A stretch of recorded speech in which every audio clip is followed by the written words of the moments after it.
Alex নামে একটা লোক ছিল। সে এমন একটা সুপার রাইফেল বানিয়েছে যে দেখলে অবাক হয়ে যায়। টেস্টে যখন সে কংক্রিটের মোটা দেয়ালে গুলি চালালো, সামনে হালকা নিশান পড়ল, কিন্তু পিছনের অংশ এমন উড়ে গেল যেন কেউ আরপিজি ছুঁড়েছে। 5 মিটার মোটা পাকা দেয়ালে সোজা ছিদ্র এবং পিছনে কয়েক মিটারের গর্ত হয়ে গেল। দেয়াল এত গরম হয়ে গিয়েছিল যে হাত দেওয়া কঠিন ছিল। শুধু ঝাঁকুনিতে দূরে দাঁড়ানো একটা বিল্ডিংয়েও বড় ছিদ্র হয়ে গেল। রাইফেলের আসল শক্তি দেখতে অ্যালেক্স একটা বিশেষ পাওয়ারের কার্তুজ লাগালো। হাই স্পিড ক্যামেরায় স্পষ্ট দেখা গেল যে ট্রিগার চেপে রাখতেই 100 মিটার দূরের স্টিলের ব্রিজ টুকরো টুকরো হয়ে ছড়িয়ে গেল এবং পাশে দাঁড়ানো বিল্ডিং এমন ধসে পড়ল যেন পাথরের নয়। এসব দেখে রিসার্চ টিম সরাসরি সেনাবাহিনীর সাথে কথা বলল, কিন্তু অফিসারদের সন্দেহ ছিল যে ভিডিও নকল। তারা বলল, লাইভ ডেমো দেখাও। অ্যালেক্স একটা ছোট খেলনার মতো গান নিয়ে এলো। অফিসাররা হেসে উঠল এবং বলল, এটা কি টয় গান ট্যাঙ্ক উড়িয়ে দেবে? অ্যালেক্স চুপচাপ 800 মিটার দূরে দাঁড়ানো লেটেস্ট ব্যাটল ট্যাঙ্কে নিশানা করলো এবং ট্রিগার চাপলো। 1 সেকেন্ডে ট্যাঙ্কের আর্মার চূর্ণমার হয়ে গেল এবং বিস্ফোরণের ঝাঁকুনিতে চারপাশে সবাই উড়ে গেল। জেনারেল তৎক্ষণাৎ বলল,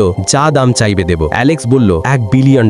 জেনারেল বলল, 3 দিনে টাকার ব্যবস্থা হয়ে যাবে। কিন্তু পিছন থেকে জেনারেল তার ব্যক্তিগত জীবনের পুরো তথ্য বের করছিল এবং একটা চাল বিছাচ্ছিল। ডিলের দিন অ্যালেক্স নিজের বিশ্বস্ত সঙ্গীকে অস্ত্র দিয়ে একা গেল। সেখানে পৌঁছে টাকার বদলে বন্দুকের নল তার জন্য অপেক্ষা করছিল এবং তার পরিবারকে বন্দী করা হয়েছে। বাধ্য হয়ে সে অস্ত্র এবং তার সব ডেটা হস্তান্তর করল। জেনারেল পরিবার ছাড়ার আদেশ দিল, কিন্তু অ্যালেক্স আগেই অস্ত্রের ট্র্যাকিং চিপ লাগিয়ে রেখেছিল। সে নিজের সঙ্গীদের সাথে পরিকল্পনা করল। একটা ছাদে সিগন্যাল বুস্টার লাগানো হলো এবং মনিটরে দেখা গেল যে টার্গেট গাড়ি রেঞ্জে আছে। অ্যালেক্স দ্বিতীয় জেনারেশনের সুপার রাইফেল বের করলো, যা দেখতে শুধু একটা খেলনার ওয়াটার গান, কিন্তু শক্তি আগেরটার থেকে কয়েক গুণ। সে ট্রিগার চাপলো। এক মুহূর্তে গাড়ির সাথে জেনারেল এবং অস্ত্রের সব ডেটা আগুনের নদীতে পরিণত হলো। যেই অ্যালেক্স সেখান থেকে বেরোতে গেল, পুলিশ তাকে ঘিরে ফেলল। তাদের সন্দেহ ছিল যে এসব সে করেছে। অ্যালেক্স সেই ওয়াটার গান দেখিয়ে দিল, যা শুধু 2 মিটার পর্যন্ত পানি ছুটতে পারে। প্রমাণ না পেয়ে পুলিশ তাকে ছেড়ে দিল। শেষমেশ অ্যালেক্স নিজের অস্ত্রের সুরক্ষা করলো এবং পরিবারের সাথে কোথাও দূরে গিয়ে শান্ত জীবন যাপন করতে লাগলো।